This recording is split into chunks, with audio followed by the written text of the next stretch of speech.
A couple more examples of the closed interval technique for finding extreme values. We're going to find the absolute maximum and minimum for the value f of x, or for the function f of x is equal to x to the negative 2 times the natural log of x on the closed interval from 1/2 to 4. So first thing I'm going to do is make myself a little table right over here where I'm going to be inputting some x values and then finding corresponding y values. Now I am going to put the endpoints for the interval into this table, the 1/2 and the positive 4. Those will go right in here. Additionally, for this derivative over here, in its current form, we could use the product rule, or we could change the x to the negative 2 power into 1 over x squared and call this natural log of x over x squared and apply the quotient rule. Regardless of which method you want to use, we should get a favorable result. We'll stick with the product rule for the time being. So this will be first times the derivative of the second plus the second times the derivative of the first. Now rewriting this in a slightly more algebraic form, we can call this, let's see, that'll be x to the negative 3 power. No, that'll be minus 2x to the negative 3 power times the natural log of x. So what I'm going to do is factor out a common factor of x to the negative 3, leaving us with 1 minus 2 times the natural log of x. Now we're going to be setting this equal to 0. Now, given that this is a negative third power, there's no situation under which it can be equal to 0. As such, we just need to worry about this factor being equal to 0. So 1 minus 2 times the natural log of x. Setting that equal to 0, we can add 2 natural log of x to both sides. 2 ln of x is equal to 1. Divide both sides by 2, and then exponentiate both sides. So it'll give us x is equal to e to the 1/2 power. Now I do want to just verify real quick that e to the 1/2 power is going to be in the interval from 1/2 to 4. And with that in mind, I do recall that e to the 1/2 power would definitely be between e to the 0 and e to the first power. Now e to the first power, that's about 2.71 or so, and e to the 0 power is 1. So e to the 1/2 power would definitely fall within the given interval. Just wanted to verify that it's actually in the given interval. So next up, we take our 3 x values and we plug them into the given function. So we'll start with 1/2. So f of 1/2 is going to be equal to 1/2 to the negative 2 power times the natural log of 1/2. Now with that in mind, we can call this 4 times the natural log of 1/2. At which point you may want to turn to the calculator to help you out with your calculation. So the exact value is 4 times the natural log of 1/2,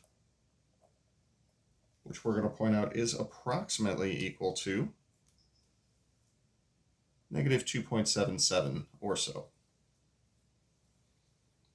If we plug in x equals 4, f of 4 would be 4 to the negative 2 power times the natural log of 4. We can call that natural log of 4 divided by 16.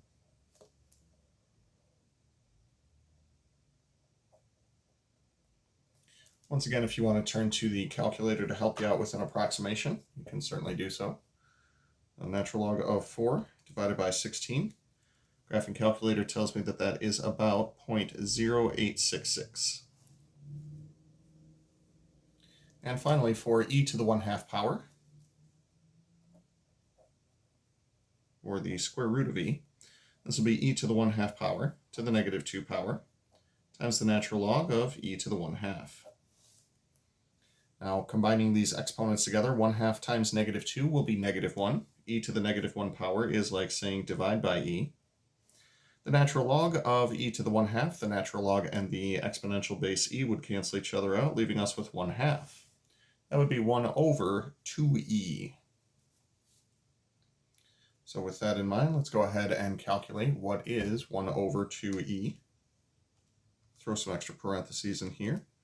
1 over 2e is going to be approximately 1 over 2e. That'll be approximately 0.184, rounded at the third decimal place. So with that in mind, taking a look at our three y values that we have up in our table, the largest negative value is going to be our absolute minimum value, and the largest positive value will be our absolute maximum. Now, as you're working on your homework, do be sure to pay attention to rules for rounding. If it doesn't specify how to round, go ahead and use the exact answers rather than the approximated answers. And because we certainly can't escape trigonometry, let's try this example out as well. I'd like to find the absolute minimum and maximum for the following function. This is f of x is equal to 2 cosine x plus 2 cosine x plus sine of 2x on the interval from 0 to pi over 2.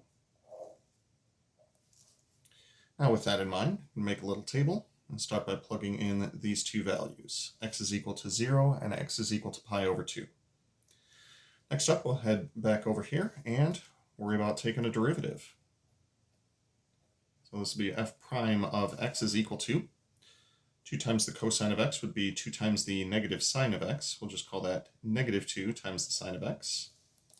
And derivative of the sine function will be the cosine function. And the chain rule says go ahead and multiply that result by 2. Now with that in mind, rewriting this in a slightly fancier fashion, let's call that plus 2 cosine 2x. Good stuff. Now we're going to be setting this equal to 0. The sine and the cosine both have a domain of all real numbers, so we don't need to worry about where the first derivative does not exist. In order to solve this equation, first thing I'm going to do is divide both sides by 2, since that seems like a responsible thing to do. Anytime that you have two different angles in here, what I'm going to recommend that you do, dropped a negative sign. There are multiple ways to solve this thing. What I'm going to recommend that you do is go ahead and apply a double angle identity. Now the double angle identity that I'm going to use is going to be 1 minus 2 times the sine squared of x. The reason that I'm applying this identity is because now the only trigonometric function that I have present here is the sine function. That means that this will be in quadratic form and can be appropriately factored.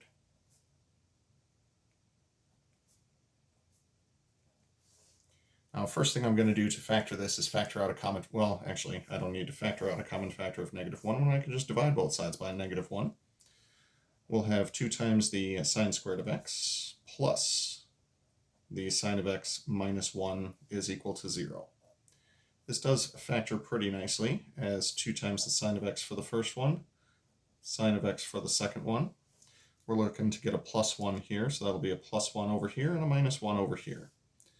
So just to verify, first term, 2 times the sine squared of x. Outer term will be 2 times the sine of x. Inner term will be minus sine of x. Those combine to give plus sine of x.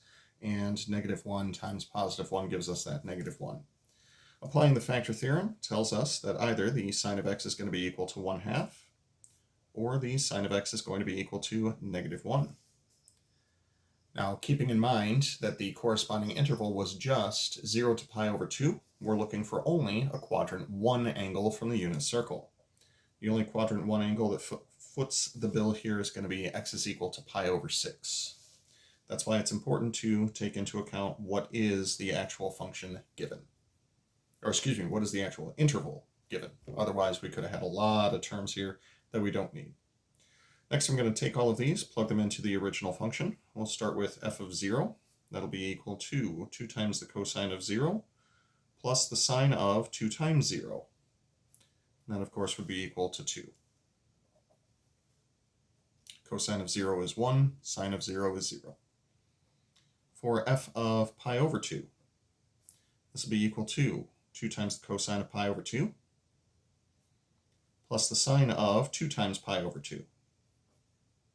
That will be equal to 0. And finally, for f of pi over 6, that'll be equal to 2 times the cosine of pi over 6 plus the sine of 2 times pi over 6. That'll be pi over 3.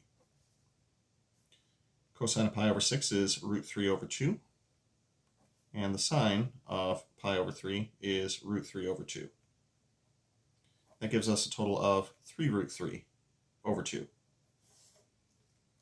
So 3 root 3 over 2 goes into our table. And if you'd like, you can use a calculator to verify that that is, in fact, the largest value that you see here. So here we have our absolute minimum for a y value of 0, and here we see our absolute maximum. Now, just to verify and make sure that I do know what I'm talking about, if we take 3 times the square root of 3 and put the whole thing over 2, we do get a value that is larger than 2. I'm seeing about 2.598, rounded at the third decimal place. So that concludes our examples on the extreme value theorem.